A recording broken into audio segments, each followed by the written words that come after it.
Hello.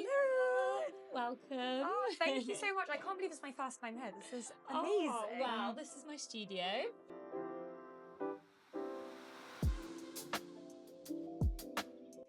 Today I have something a little bit different for you in store. We're actually not in a super prime property, but we are in this magnificent art studio, and I'm super happy to be joined by Lara Robinson, who is an old friend and a phenomenal artist. And actually I recently organised for Lara to create a little bit of a sketch for one of my clients as a closing gift, which I think is just such a nice personal touch.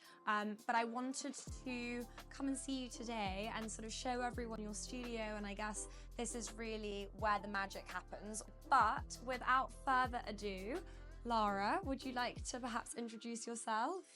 Hi, I'm Lara, and most of my painting happens in my wonderful room here.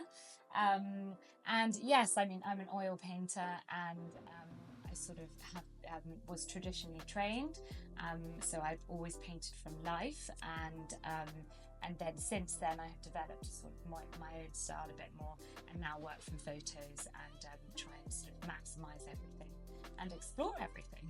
Amazing. So let's dive straight into it. You mentioned obviously that you're classically trained. Can you tell us a little bit about your background and the training that you've done, and sort of like, I guess, your career so far as an artist? Yeah, so I was traditionally trained, and I went to the Barcelona Academy of Art, which I absolutely loved, and was meant to go for 3 years but ended up staying for 5. Amazing. Which was such fun. And so basically they trained us and we worked from life the whole time. So we did portrait painting, figure painting, because sort of painting humans is naturally the hardest thing to paint. So they say if you can paint those, then you can pretty much paint anything. And then sort of my final 2 years there, I was sort of an artist in residence where I taught and also developed my own style, because you sort of get the fundamentals there, and then the idea is that with those fundamental skills you can then actually be an artist and play and break the rules and all that sort of thing. So which was great fun. And then in 2019 I moved to London and took the step of being an artist. Incredible. It sounds like an amazing experience.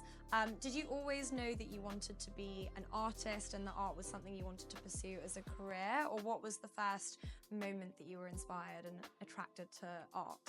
Yeah, so basically I think from a young age I've always been inspired by paints and sort of trying to record what I see.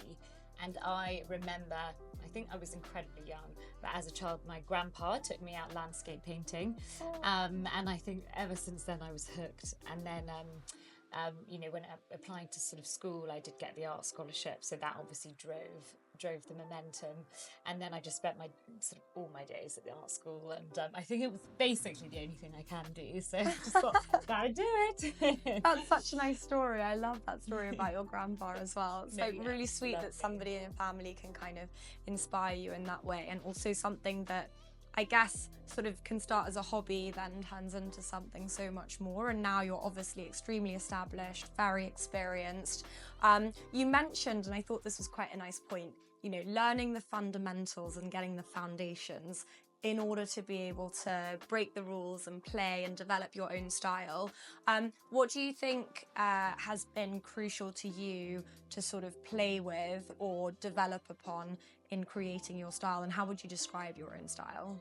I would say that I've always been obsessed with colour, so I'm naturally drawn to colour. If I were to hear people describe my art, I would love them to describe me as an impressionist, whether it's landscapes, portraits, interior scenes. I would sort of be so happy if I went to the grave as an impressionist. I love that. What would you say is your bread and butter in terms of content or composition and what you paint?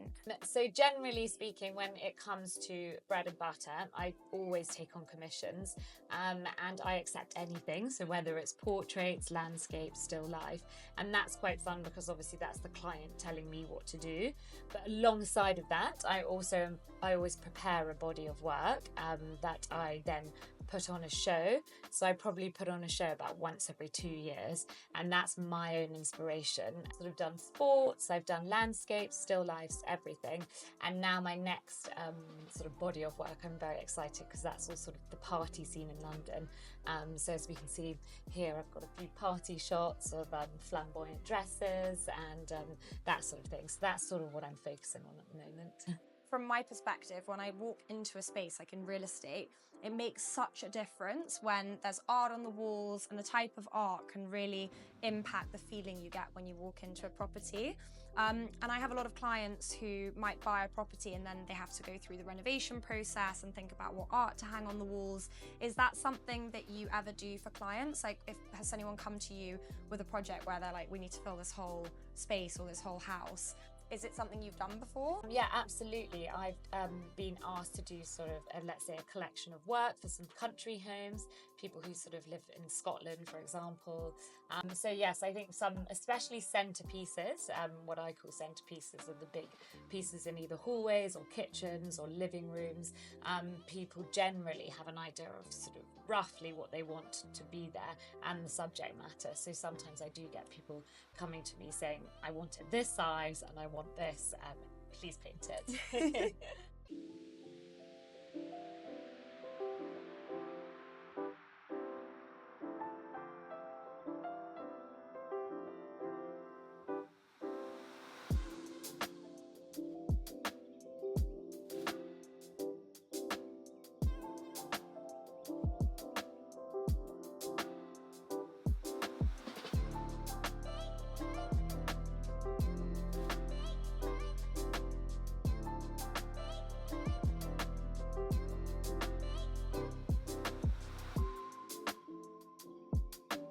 It's a fun little sketch, obviously still yet to be framed.